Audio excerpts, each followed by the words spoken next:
നമസ്കാരം. ഇൻഫിനിറ്റ് സ്റ്റോറീസിന്റെ പുതിയൊരു അധ്യായത്തിലേക്ക് എല്ലാവർക്കും സ്വാഗതം. നാളെ ചിങ്ങമാസത്തിലെ ഏറ്റവും വിശേഷപ്പെട്ട ഏറ്റവും ശക്തിയാർന്ന ദിവസമാണ്. നാളെ ചിങ്ങമാസത്തിലെ മഹാമുപ്പട്ടുവെള്ളി, അതായത് സാക്ഷാൽ മഹാലക്ഷ്മി വൈകുണ്ഠം വിട്ട് ഈ ഭൂമിയിലേക്ക് എത്തുന്ന, നമ്മളെ ഓരോരുത്തരെയും കാണാനും അനുഗ്രഹിക്കാനുമായി നമ്മുടെ കുടുംബത്തേക്ക് എത്തുന്ന ഏറ്റവും വിശേഷപ്പെട്ട വരലക്ഷ്മി വെള്ളി ദിവസമാണ്. നാളത്തെ ദിവസം സന്ധ്യയ്ക്ക് അല്ലെങ്കിൽ സന്ധ്യ കഴിഞ്ഞ് എല്ലാവരും 1 രൂപ നാണയമെടുത്ത്, നിങ്ങളുടെ എല്ലാവരുടെയും വീട്ടിൽ 1 രൂപ നാണയം ഉണ്ടാവുമല്ലോ, എടുത്ത് ഞാൻ ഈ പറയുന്ന കണക്ക് നാണയ പൂജ ചെയ്യണേ. ഞാൻ ഈ പറയുന്ന മന്ത്രം ചൊല്ലി എല്ലാവരും 1 രൂപ നാണയം പൂജിച്ച് നിങ്ങളുടെ വീട്ടിൽ വെക്കണേ. നിങ്ങളുടെ ജീവിതത്തിലെ സകല സാമ്പത്തിക ദുരിതങ്ങളും തീരും. അമ്മ മഹാമായ സർവശക്ത മഹാലക്ഷ്മി ദേവി, ഐശ്വര്യത്തിൻ്റെയും സമ്പത്തിൻ്റെയും ധനാഭിവൃദ്ധിയുടെയും ദേവതയായ മഹാലക്ഷ്മി നിങ്ങളുടെ കുടുംബത്തെത്തും. നിങ്ങളുടെ എല്ലാ ദോഷങ്ങളും, ധനതടസ്സങ്ങൾ, ധനത്തിനുള്ള മുട്ട്, ധനപരമായിട്ട് കിടക്കുന്ന എല്ലാ ദോഷ ദുരിതങ്ങളും തീർത്തു തരും. ആ വീട് രക്ഷപ്പെടും, ഐശ്വര്യം അലയടിക്കും എന്നുള്ളതാണ് ഏറ്റവും സത്യമായ കാര്യമാണ് കേട്ടോ. അത് ചെയ്യുന്ന ഒരുപാട് പേരുണ്ട്, ചെയ്യുന്നവരൊന്നും പുറത്ത് പറയത്തില്ല. എല്ലാ വർഷവും വരലക്ഷ്മി വെള്ളി നോക്കിയിരുന്ന് ഇത് കൃത്യമായിട്ട് ചെയ്യുന്നവരുണ്ട്. അതിൻ്റെയൊക്കെ ഒരു ഉയർച്ച ഐശ്വര്യം അവർക്കും കുടുംബത്തിനും ഉണ്ട് എന്നുള്ളതാണ്. അപ്പം തീർച്ചയായിട്ടും ഭഗവതിയായിട്ടാണ് എന്നെ കൊണ്ട് ഇന്ന് ഇവിടെ പറയിച്ചത്, നിങ്ങളിത് കാണാനിടയായത്. എല്ലാവരും, വേറെ ഒന്നും ചിലവോ കാര്യങ്ങളോ ഒന്നുമില്ല, ഒരു പൈസയുടെയും കാര്യമില്ല. നിങ്ങൾക്ക് സ്വന്തമായിട്ട് നിങ്ങളുടെ വീട്ടിലിരുന്നു കൊണ്ട്, നിങ്ങളുടെ വീട്ടിൽ വിളക്ക് വെറ്റിച്ച്, നിങ്ങളുടെ വീട്ടിൽ ആ നിലവിളക്കിന് മുന്നിൽ ഇരുന്നു കൊണ്ട് ഈ 1 രൂപ പൂജ ചെയ്യാം. എല്ലാവരും ചെയ്ത ആ 1 രൂപ നിങ്ങളുടെ വീട്ടിൽ മാറ്റി വയ്ക്കണം.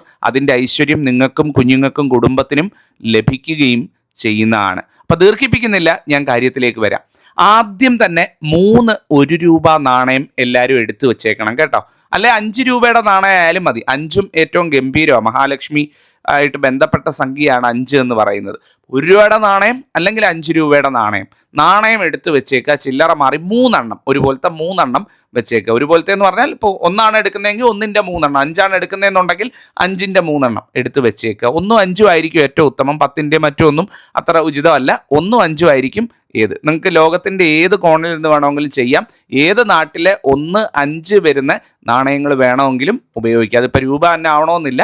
ഏതാണെന്നുണ്ടെങ്കിലും ഇത് പൂജ ചെയ്യാനായിട്ട് എടുക്കാവുന്നതാണ്. നമുക്ക് അന്യനാട്ടിൽ നിന്നൊക്കെ കാണുന്ന ഒരുപാട് പേരുണ്ട്. അപ്പോൾ അവരോട് പറയുകയാണ്, അവിടുത്തെ നാണയം ആയാലും മതി, 1, 5 എന്ന് വരുന്ന നാണയം എടുത്ത് വെക്കണം എന്ന് മാത്രം. അപ്പം അത് എടുത്തു വെക്കുക. 3 എണ്ണം എടുക്കുമ്പം അതൊന്ന് തുളസി തീർത്ഥത്തിൽ കഴുകിയെടുക്കണം. എന്തുകൊണ്ടാണെന്ന് വെച്ചാൽ നാണയമാണ്, ഒരുപാട് സ്ഥലത്തുനിന്ന് കൈമറിഞ്ഞ് വരുന്നതാണ്. അതുകൊണ്ടാണ് അതൊന്ന് കഴുകി, നമ്മളൊരു പൂജ ചെയ്യാനായിട്ട് എടുക്കുമ്പം ഒന്ന് കഴുകി ശുദ്ധമാക്കി എടുക്കണം എന്ന് മാത്രം. ചെയ്യേണ്ട മറ്റൊന്നുമല്ല, കുറച്ച് ഒരു മൊന്ത ജലമോ അല്ലെങ്കിൽ ഒരു പാത്രം ജലമോ എടുത്ത് 2 or 3 തുളസിക്കതിർ അതിൽ നുള്ളിയിട്ട് ഒരു 20 മിനിറ്റ് വെച്ചതിന് ശേഷം ആ തുളസി തീർത്ഥം എടുത്ത്, അല്ലെങ്കിൽ ആ നാണയം തുളസി തീർത്ഥത്തിൽ മുക്കി ഒന്ന് കഴുകി തുടച്ച് വൃത്തിയായിട്ട് ഇങ്ങനെ എടുക്കുക. എടുത്തതിന് ശേഷം വേണം ഇത് പൂജ ചെയ്യാനായിട്ടെന്ന് പറയുന്നത്. സന്ധ്യയ്ക്ക് വിളക്ക് കത്തിച്ച് വെക്കുന്ന, സന്ധ്യയ്ക്ക് ചെയ്യണമെങ്കിൽ സന്ധ്യയ്ക്ക് ഏറ്റവും ഉചിതമാണ്. സന്ധ്യയ്ക്ക് ഇനി സമയമില്ല എന്നുണ്ടെങ്കിൽ രാത്രിയിലായാലും മതി. ഇത് ചെയ്യുന്ന സമയത്ത് അഗ്നി സാക്ഷിയാക്കി ചെയ്യണം. അതായത് നിലവിളക്ക് കത്തിച്ച് വെച്ച് ആ നിലവിളക്കിനെ സാക്ഷിയാക്കി ചെയ്യുന്നതാണ് ഏറ്റവും ഉചിതം എന്ന് പറയുന്നത്. ഇപ്പം സന്ധ്യയ്ക്ക് വിളക്ക് വെറ്റിക്കുന്ന സമയത്ത് സമയമില്ല എന്നുണ്ടെങ്കിൽ രാത്രി ഒരു 10 മണിക്കാണ് ചെയ്യാൻ ഉദ്ദേശിക്കുന്നത്. 10 മണിക്ക് അന്നേരം ഒന്ന് പോയി വിളക്കിന് ഒരു തിരി ഒന്ന് വെറ്റിച്ച് ആ വിളക്കിൻ്റെ മുമ്പിൽ നിന്ന് ചെയ്താൽ മതി എന്നുള്ളതാണ്. അപ്പം 3 നാണയം ചില്ലറ മാറി എടുത്ത് ഭദ്രമാക്കി കഴുകി വെച്ചിരിക്കുന്നു. അതോടൊപ്പം നിലവിളക്ക് കത്തിച്ച് വെച്ചിരിക്കുന്നു. ഇത് 2 മാത്രമാണ്. കുളിച്ച് ശുദ്ധിയായി ഐശ്വര്യമായിട്ട് ശാരീരിക ശുദ്ധി ഉറപ്പുവരുത്തി വേണം ഇത് ചെയ്യാനായിട്ട് എന്ന് പറയുന്നത്. കുളിക്കാതെ ഒന്നും ചെയ്യാൻ പാടില്ല.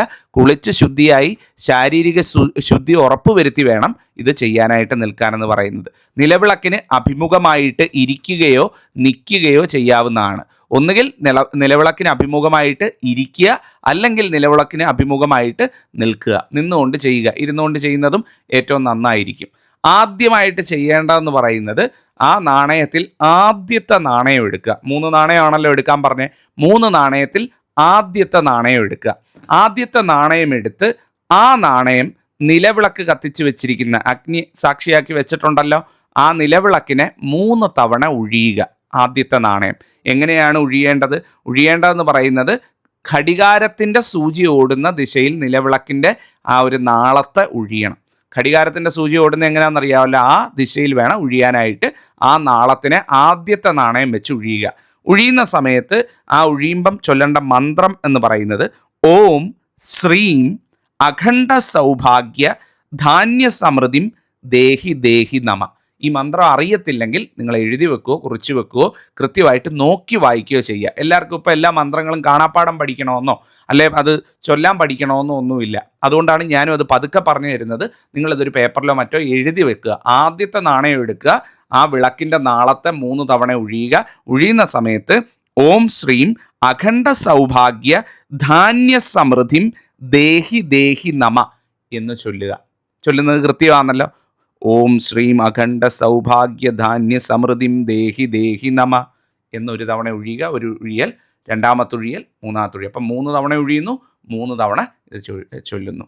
ചൊല്ലിയതിന് ശേഷം ആദ്യത്തെ നാണയം ആദ്യത്തെ നാണയം കൊണ്ടുപോയി നിങ്ങളുടെ വീട്ടിലെ അടുക്കളയിൽ ഒന്നുകിൽ അരിപ്പാത്രത്തിനകത്ത് ഒരു ചെറിയ പൊതിയായിട്ട് പൊതിഞ്ഞ് അരിയുടെ അടിഭാഗത്ത് എവിടെയെങ്കിലും വെക്കാം. അല്ലെങ്കിൽ നിങ്ങളുടെ വീട്ടിൽ ഈ പാത്രങ്ങളൊക്കെ വെക്കുന്ന ഷെൽഫോ കാര്യങ്ങളോ ഉണ്ടാവില്ല, അവിടെ ഒരു കുപ്പിക്കകത്ത് ഭദ്രമായിട്ട് എടുക്കാത്ത രീതിയിൽ ചെറിയൊരു കുപ്പിക്കകത്തിട്ട് അടുക്കളയിൽ വെക്കുക. അടുക്കളയാണ് ആ ഒന്നാമത്തെ ഒഴിഞ്ഞ് ഇതിൻ്റെ സ്ഥാനം, നാണയത്തിൻ്റെ സ്ഥാനം എന്ന് പറയുന്നത്. ഒന്നാമത്തത് അടുക്കളയിലാണ് പോകേണ്ടത്. മഹാലക്ഷ്മി വസിക്കുന്ന നമ്മളുടെ വീട്ടിലേക്കുള്ള അന്നം അല്ലെങ്കിൽ ആഹാരം അത് തരുന്ന, നമ്മളുടെ വേണ്ട ഊർജം തരുന്ന അടുക്കള മഹാലക്ഷ്മി വാസസ്ഥാനത്തേക്ക് വേണം ഇത് പോകാനായിട്ട്. ആദ്യത്തെ നാണയം കൊണ്ടുപോയി അടുക്കളയിൽ ഭദ്രമായിട്ട് വെക്കുക. അപ്പോൾ ചിലർ ചോദിക്കും, തിരുമേനി ഈ നോൺ വെജ് ഒക്കെ കുക്ക് ചെയ്യുന്ന അടുക്കളയെ കുഴപ്പമുണ്ടോ എന്ന് ചോദിക്കും. ഒരു കുഴപ്പമില്ല.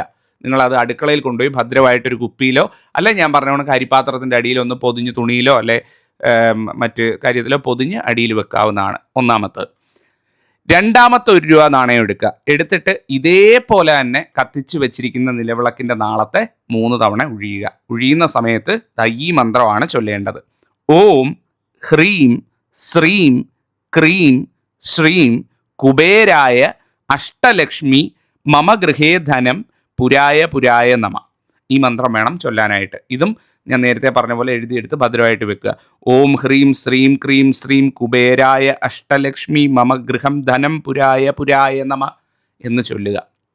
കൃത്യമായി ചൊല്ലി ഇതും ഇതുപോലെ 3 തവണ ഒഴിഞ്ഞ് ആ നാണയം കൊണ്ടുപോയി നിങ്ങളുടെ പേഴ്സിൽ, ബാഗിൽ അല്ലെങ്കിൽ നിങ്ങൾക്ക് ഭദ്രമായിട്ട് നിങ്ങൾ കൊണ്ടു നടക്കുന്ന അത്തരത്തിലുള്ള ക്യാരി ചെയ്യുന്ന കാര്യങ്ങളിൽ, അതുമല്ല എന്നുണ്ടെങ്കിൽ വീട്ടിൽ തന്നെ നിൽക്കുന്നവരാണെന്നുണ്ടെങ്കിൽ അവർക്ക് അവിടെ എന്തെങ്കിലും ഒരു വെച്ചുറപ്പോ അടപ്പോ എന്തെങ്കിലും ഒരു സംഭവം ഉണ്ടാവുമല്ലോ വീട്ടിൽ, അവരുടെ പൈസയും കാര്യങ്ങളും അല്ലെങ്കിൽ വിലപിടിപ്പുള്ള വസ്തുക്കളൊക്കെ അവിടെയോ കൊണ്ടുപോയി വെക്കുക. ഇതാണ് രണ്ടാമത്തത്. ബാഗോ പേഴ്സോ ഉള്ളവർ അതിൽ തന്നെ വയ്ക്കുക. രണ്ടാമത്തത്.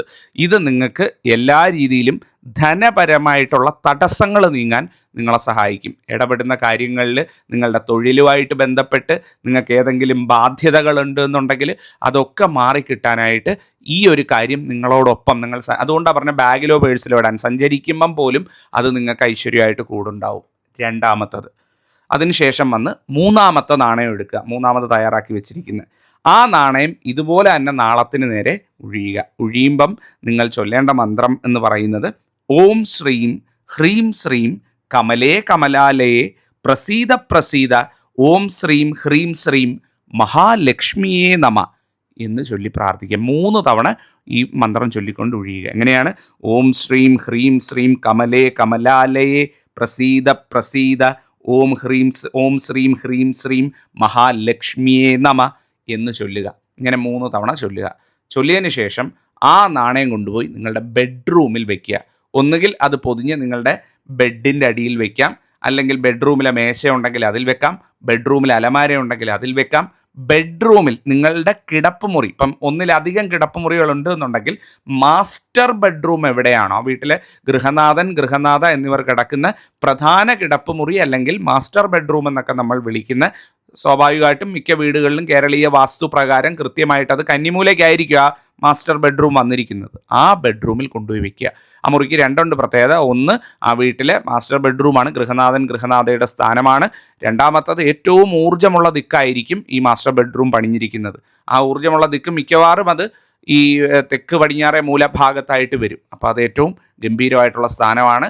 ആ കിടപ്പുമുറിയിൽ വെക്കുന്നത് ആ വീട്ടിലേക്ക് എല്ലാ രീതിയിലുള്ള ഐശ്വര്യങ്ങളും വന്നു ചേരുന്നതിന്, ഗൃഹനാഥനും ഗൃഹനാഥയ്ക്കും സർവ്വ ഐരാരോഗ്യ സൗഖ്യവും ദീർഘായുസ്സും സർവ്വ ഐശ്വര്യങ്ങളും ധന അഭിവൃദ്ധിയും ഉണ്ടാകുന്നതിന് ഉതകുകയും ചെയ്യുന്നതാണ്. ആ വീട്ടിലെ മക്കൾക്ക് വരെ അതിൻ്റെ ഐശ്വര്യം കിട്ടും. അങ്ങനെ 3 സ്ഥാനങ്ങളിലായിട്ട്, ഒന്ന് നമ്മളുടെ വീട്ടിൽ ഒരിക്കലും അന്നം മുട്ടാതിരിക്കാനായിട്ട് അന്നത്തിൻ്റെ സ്ഥാനമായ അടുക്കളയിൽ, 2 ധനസ്ഥാനമായിട്ടുള്ള നമ്മളുടെ പേഴ്സ്, ബാഗ്, അത്തരത്തിൽ ധനസ്ഥാനത്ത്, മൂന്നാമത്തേത് എന്ന് പറയുന്നത് സ്ഥായിയായി ഒരിടത്തിരിക്കുന്ന നമ്മളുടെ വീടിൻ്റെ ഏറ്റവും ഊർജം വഹിക്കുന്ന നമ്മളുടെ വീടിൻ്റെ കിടപ്പുമുറിയല്ല അഥവാ വീടിൻ്റെ മാസ്റ്റർ ബെഡ്റൂമിൽ വയ്ക്കുക. ഈ 3 സ്ഥാനത്ത് കൊണ്ടുപോയി വെക്കാവുന്നതാണ്. കട്ടിലിൻ്റെ ഈ മെത്തേഡ് അടിയിലൊക്കെ വെക്കാമെങ്കിൽ ഏറ്റവും നല്ല, കുഴപ്പമൊന്നുമില്ല. തട്ടി കളയരുതെന്നേ ഉള്ളൂ. കുറച്ച് നടുക്കോട്ട് കയറ്റി വെക്കുക എന്നുള്ള, അങ്ങനെയും വെക്കാം, കുഴപ്പമൊന്നുമില്ല. പുറത്ത് കിടക്കുന്നതുകൊണ്ട് കുഴപ്പമൊന്നുമില്ല. അങ്ങനെ 3 നാണയങ്ങൾ വെക്കുക. 1 വർഷമാണ് ഇതാ വെക്കുക. 1 വർഷം കഴിഞ്ഞ് കഴിഞ്ഞാൽ നിങ്ങൾക്ക് ആ നാണയം എടുത്ത് ഒന്നുകിൽ നിങ്ങൾക്കത് ഉപയോഗിക്കുക, അല്ലെങ്കിൽ ഏതെങ്കിലും ക്ഷേത്രത്തിൽ കാണിക്കയായിട്ട് സമർപ്പിക്കുകയോ ചെയ്യുക. 1 വർഷത്തെ ഫലമാണ് ഈ ഒരു കർമ്മം അല്ലെങ്കിൽ ഈ ഒരു നാണയ പൂജ നമ്മൾ ചെയ്യുന്നത് കൊണ്ട് നമുക്ക് ലഭിക്കുന്നത് എന്ന് പറയുന്നത്. ഇത് 3ഉം ചെയ്യുക. ചെയ്തതിന് ശേഷം വിളക്ക് തൊഴുത് വിളക്ക് കെടുത്താവുന്നതാണ്. 3 കാര്യം ചെയ്യുക. എത്ര ബാധ്യതകൾ, കടം, ദുരിതം, ദുഃഖം ഒക്കെ ഉള്ളവരാണെങ്കിലും അതൊക്കെ ഒഴിഞ്ഞു പോകും. അതിനുള്ള ഐശ്വര്യം നിങ്ങൾക്കും കുടുംബത്തിനും കിട്ടിയിരിക്കും എന്നുള്ളതാണ്. ഏറ്റവും സത്യമുള്ള കാര്യമാണ്. അനുഭവത്തിൻ്റെയും കൂടെ പശ്ചാത്തലത്തിലാണ് പറയുന്നത്. നിങ്ങൾക്ക് പറഞ്ഞു തരുന്ന പോലെ തന്നെ നമ്മളും ഇതൊക്കെ ജീവിതത്തിൽ പ്രാവർത്തികമാക്കുന്നവരാണ്. ആ അനുഭവത്തിൻ്റെയും കൂടെ പശ്ചാത്തലത്തിൽ പറയുകയാണ്. ഭഗവതിയുടെ ചൈതന്യമുണ്ടാകും. നാണയപൂജ നിങ്ങൾക്ക് എല്ലാ രീതിയിലും ഐശ്വര്യം കൊണ്ടുവരും. അതുപോലെ ഒരു കാര്യം കൂടെ പറഞ്ഞു നിർത്തിക്കോട്ടെ. ഈ ഒരു വരലക്ഷ്മി വെള്ളി ദിവസം ഭഗവതിയുടെ സാന്നിധ്യം ഉണ്ടെന്നാണ് സങ്കല്പം. എല്ലാവരും വീട്ടിൽ അരി ഇടുന്ന സമയത്ത്, വീട്ടിൽ നമ്മൾ അരി ഇടുമല്ലോ, ഇടുന്ന സമയത്ത് പ്രത്യേകം ഒരു പിടി അരി ഇടുന്നതിന് മുമ്പ് എല്ലാ വീട്ടമ്മമാരും ഗൃഹനാഥമാരും ഒരു പിടി അരി ഒന്ന് നെഞ്ചോട് ചേർത്ത് വെച്ച്, അമ്മേ മഹാലക്ഷ്മി, ഓം ശ്രീ മഹാലക്ഷ്മിയെ നമ, ഭഗവതി അനുഗ്രഹിക്കണേ, ഒരിക്കലും അന്നം മുട്ടിക്കരുതേ, ഭഗവതിയുടെ അനുഗ്രഹം കൂടെ ഉണ്ടാവണേ എന്നൊന്ന് മനസ്സിൽ ചൊല്ലി ഈ മന്ത്രം ഓം ശ്രീ മഹാലക്ഷ്മിയെ നമ പറഞ്ഞുകൊണ്ട് അരിയിടുക. അതിൻ്റെ ഗുണം നിങ്ങൾക്ക് കിട്ടും കേട്ടോ. ഇതൊക്കെ കാരണവന്മാർ നമുക്ക് മുമ്പ് ചെയ്തിരുന്നതും അതിൻ്റെ ഐശ്വര്യം അവർക്കുണ്ടായിരുന്ന കാര്യങ്ങളുമാണ്. നിങ്ങളും ഇത് ചെയ്യുക. ഭഗവതിയുടെ അനുഗ്രഹത്താൽ എല്ലാം മംഗളമായി കിട്ടും. ദുരിതങ്ങൾ, ദോഷങ്ങൾ ഒഴിഞ്ഞു നിൽക്കും. സർവം നന്നായി വരും എന്നുള്ളതാണ്. അപ്പോൾ ഇത് പറയാൻ വേണ്ടിയാണ് വന്നത്. നിങ്ങൾക്ക് എന്തെങ്കിലും സംശയങ്ങൾ ഞാൻ ഈ പറഞ്ഞതിൽ തിരിയാത്തതുണ്ട് എന്നുണ്ടെങ്കിൽ ചോദിക്കാം. ജഗദീശ്വരി അനുഗ്രഹിക്കട്ടെ. ഈ ഒരു വരലക്ഷ്മി വെള്ളി നിങ്ങൾക്കും കുഞ്ഞുങ്ങൾക്കും കുടുംബത്തിനും ഐശ്വര്യത്തിൻ്റേതായി തീരട്ടെ. ഞാൻ കഴിഞ്ഞ അധ്യായത്തിൽ വിളക്ക് വറ്റിക്കുന്നതിനെ പറ്റി വളരെ കൃത്യമായിട്ട് പറഞ്ഞിരുന്നു. വരലക്ഷ്മി വെള്ളി ദിവസം എൻ്റെ പൂജാ സമയവും ഞാൻ എല്ലാവർക്കും പറഞ്ഞു കൊടുത്തിരുന്നു. നമുക്ക് എല്ലാവർക്കും ഒന്ന് ചേർന്ന്, എനിക്കും നിങ്ങൾക്കും എല്ലാവർക്കും ഒന്ന് ചേർന്ന് ഈ വരലക്ഷ്മി വെള്ളി ദിവസം നമ്മുടെ സ്വന്തം ഭഗവതിയെ നമുക്ക് പ്രാർത്ഥിക്കാം. മഹാലക്ഷ്മിയുടെ അനുഗ്രഹം തൊട്ടറിഞ്ഞിട്ടുള്ളവർക്കറിയാം. അമ്മ കരുണാമയിയാണ്. ഒരിക്കലും വിളിച്ചപേക്ഷിക്കുന്നവനെ കൈവിടത്തില്ല. ദാരിദ്ര്യത്തിൻ്റെ പടുകുഴിയിൽ തെള്ളിവിടില്ല. ഇനി എത്ര പടുകുഴിയിൽ കിടക്കുന്നവരാണെന്ന് പറഞ്ഞാലും അമ്മ കൈ പിടിച്ച് കയറ്റും. തന്നും തരാതെയും പരീക്ഷിക്കുമെങ്കിലും അവസാനം തന്ന് തന്നെ നിലനിർത്തും എന്നുള്ളതാണ്. ഐശ്വര്യം വരട്ടെ. നന്നായിരിക്കട്ടെ. നന്ദി. നമസ്കാരം.